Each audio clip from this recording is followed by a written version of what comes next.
hello लोगोफोर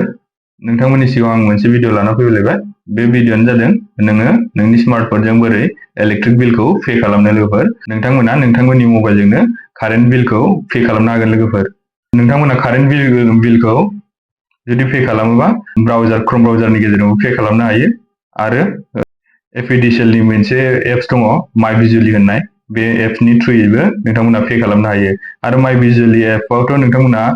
दैलि कारेन्टआ बेसेबां बाहायजादों बेफोरखौबो नायनो हायो लोगोफोर दा जुदि नोंथांमोना कारेन्टनि माबाफोर सार्भिस लानो लुबैदोंबा जेरै कारेन्ट बिल पे खालामनाय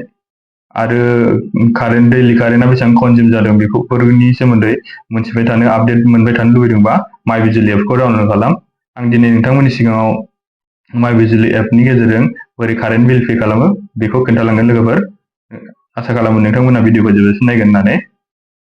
दा बेनि थाखाय मा फार्स्टआव क्रोम ब्राउजाराव थां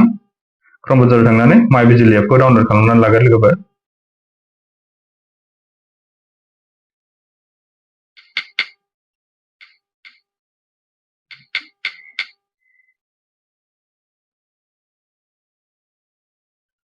नै लोगोफोर नैबे एप्सखौ डाउनलड खालामनानै लागोन myबिजुली नै आंना अलरेडि डाउनलड खालामखानाय नालाय दा आङो होनबा अपेन खालामसै myबिजुली एपआ बियो apdcl एबा कारेन्ट साप्लाइ खालामग्रानि एप्सखा दे लोगोफोर दा आङो अपेन खालामसै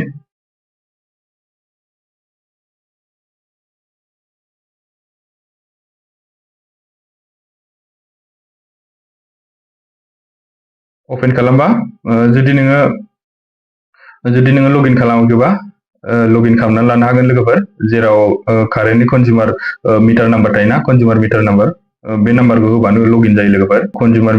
कनजिउमार नाम्बारखौ होनाय लोगो लोगो मा फैगोन नोंनि मबाइलाव जेराव नोंनि कनजिउमार नाम्बारनि रेजिस्टार मबाइल नाम्बार बेयाव अटिपि फैगोन होमबानो लगइन जागोन आंना अलरेडि लगइन खालामखानाय बेखायनो आं कनजिउमार नाम्बार थुनानै लगइन जानोसै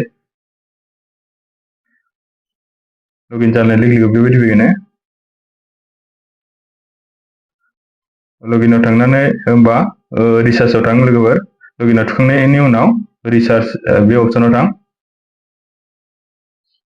बेयाव नोंनि डिटेल्स फैगोन होमबा नों बेसेबां पे खालामनो बेखौ एमाउन्टखौ टाइप खालाम ओमफ्राय इमेल आइडिखौ हो बेनि उनाव मेक पेमेन्टआव थुना हो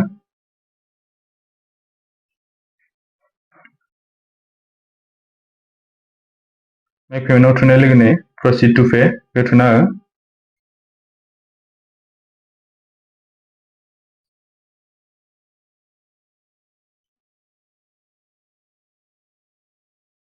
नों पेमेन्टखौ मानि थ्रुयै पे खालामनो हागोन बा नेट बेंकिंनि थ्रुयैबो नों पे खालामनो हागोन ओमफ्राय क्रेडिट कार्ड डेबिट कार्ड जेनेबा नोंनि एटिएम जोंबो पे खालामनो हागोन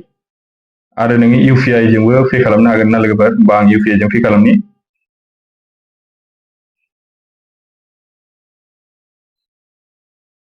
इउपिआइ जों पे खालामनो नोंनि इउपिआइ आइडिखौ होनानै मेक पेमेन्टआव थुना हो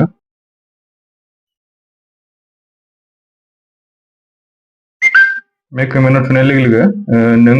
मानि इउपिआइ आइडि होदोंमोन बे एप्सआव मेसेज फैगोन लोगोफोर होनबा पे नाव थुनानै हो पेमेन्ट खालामनाय लोगो लोगो नै फैबाय नै लोगोफोर थेंक इउ पेमेन्टआ साक्सेसफुल जाबाय होननाय बेखौ नों प्रिन्टबो खालामनानै लानो हायो दे लोगोफोर बेलेन्सआवबो श' खालामबाय नै दा बेबायदियैनो गोरलैयैनो नों पेमेन्ट खालामनो हायो लोगोफोर अनलि एक मिनिट 2 मिनिटआवनो जायो दा बेनोमोन लोगोफोर दिनैनि भिडिअआ जुदि नोंथांमोना भिडिअखौ मोजां मोनोबा लाइक कमेन्ट शेयार खालाम आरो जुदि नोंथाङा बे भिडिअखौ फेसबुकआव नायदोंबा फेसबुक पेजखौ फल' खालाम आरो जुदि नोंथाङा बे भिडिअखौ इउटुबाव नायदोंबा इउटुब चेनेलखौ साबस्क्राइब खालाम